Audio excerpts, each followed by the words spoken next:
That formal written comment period, there are going to be stakeholder meetings. The first one, and we're going to move out on this very quickly.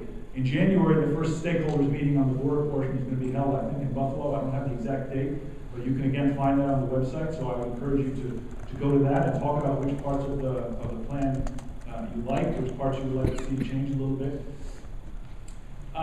It is a plan, and the ambassador notes that when he flew back from the announcement of the plan, and he crossed the border hadn't changed anything in that 24 hours. So the execution is the most important part, but what we have laid out, the priorities and the way forward, are also very important achievements that all of us can help contribute to making sure that they go forward. On the basic philosophy that security and trade are linked can also be, we could break down 4 focuses of the plan. One, we're going to address threats early. The earlier you address the potential threat to North America, the easier it is to deal with, the less disruption to trade, etc. And that's why the word perimeter is important in there. And it's very interesting that word has not been very controversial. You know, I'm told that years ago when that was originally talked about, it was very controversial in Canada, the worries of sovereignty, etc. There's still some concerns there, but I think in general, the atmosphere has changed and there's increased trust, so we can work better together than we could before.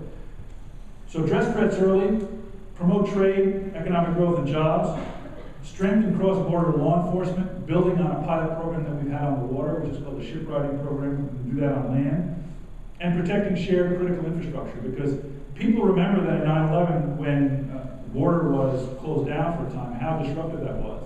We have to think ahead. The border can be disrupted for other reasons than terrorism. It could be a natural disaster, whatever, and we need to have planning to cooperate on that and move forward. So, we're working in all those areas together, and we think it's very, very exciting. On the regulatory side, it's very important to focus on and to notice that this is not deregulation, and it's not a race to the bottom in terms of regulation. We're not going to look at safety regulations and say whose is lower, therefore it's cheaper, we're going to go to that one. That's not what we're about. We're going to try and identify, and we're going to focus on a couple of areas: agriculture, food, transportation, health, personal care products, and the environment. And the main idea is to find those regulations that are different, not for a good reason. There are some regulations that are different for a very good reason. For instance, metric system, French, just to give you 2 examples. There may be differences for other reasons that you can argue whether they're good or not, but they're not really addressable by bureaucrats in this political environment. If either country is protecting a particular industry, it's not going to be fixed by just a specialist group getting together. But there are a lot of differences that when we look at them, you can't really trace them back to any good or politically important reason. They've just evolved differently over time, and they've mushroomed to the point where they really are a big impediment to business. We talk to industry about a lot of those, and we're going to be working very, very directly and trying to solve some of those. So again, your comments are welcome. So, I started by saying we're at a golden moment, and that means it's a moment of opportunity. Mark Carney gave an interesting speech early this week talking about the opportunity Canada has. Talked a little bit about some of the strengths that I mentioned. And what he was urging, among other things, is activism by Canadians. Canada, in his view, I don't want to speak for Canadians, but I think he has an interesting point. Canadian business is not going to be short of capital going forward, which is not the case in some parts of the world. Canada has an opportunity in that Canadian productivity has lagged behind the United States and others. While that's a disadvantage right now, it's an opportunity because it's something that Canada can do something about. It's not something you just have to watch and wonder. As in Europe, Canada's not going to solve the European debt crisis, although your advice can help. But Canada can solve or improve the Canadian productivity crisis. It's not rocket science. It takes will, and it takes determination, and it takes the private sector investing, and perhaps buying technology from the U.S. Perhaps partnering with world-leading American corporations, some of which are here, some of which are Google, Apple, IBM, etc. And many of those corporations are now almost as much Canadian as they are American. And it also talks about Canada increasing its involvement with the emerging markets, which are big engines of growth in the world. So I would say on the U.S. side, on the U.S.-Canada side, we have to have the same approach. We have this really good moment, despite the terrible headlines. The U.S. economy is showing signs of coming back, not as quickly as we'd like, incredible unemployment problems. But if it weren't for the issue in Europe, we probably would be seeing quicker growth. And the US and Canada still have incredible untapped potential that we haven't gotten to. We have a good political alignment right now where both governments want to do this. So what do we need to do? We need to do it. And so I will close with activism by saying, I think a lot has been accomplished, but the proof of the pudding is in the eating.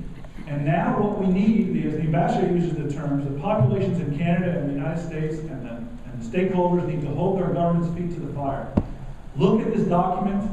There are 69 things with dates and specific times in the documents. 70% of them are due in 2012. Some of them are not earth-shattering, but for instance, by May, we're supposed to have an agreement on principles of how we're going to protect privacy. By September, we will announce a pilot project for pre-clearance of freight on one of the borders, one of the land borders in Canada, a big achievement.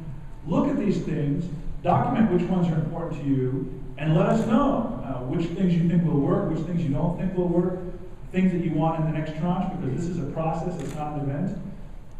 And we can take advantage of the next 12 months to have this be an incredible achievement for the US and Canada. Some commentators have called it the best thing since NAFTA. I don't want to overhype this. It's not a treaty, and the action plan is a plan. Now we have to execute it. But if the two governments, if the stakeholders, take this opportunity with goodwill and leadership from the top to push our bureaucracies forward, we can have the best relationship in the world, the best trade relationship in the world, even better. And we can look back and say, we took advantage of a really important moment, and we built momentum for further achievements going forward. So I'm excited as hell. And if you're in business and you can't be excited by this, then I think maybe you need some mentoring, as was mentioned to you. I mentioned optimism, realism and activism. I've talked more about optimism and activism than realism. I would say this is not going to solve everything, and it's not designed to solve everything. The U.S. and Canada, the agreement explicitly says we're going to do this within our own sovereignty. We're going to respect each other's laws. I think that's important for people in both countries. The privacy issue is raised in the Canadian press. The ambassador is fond of pointing out that we care very much about privacy and individual rights.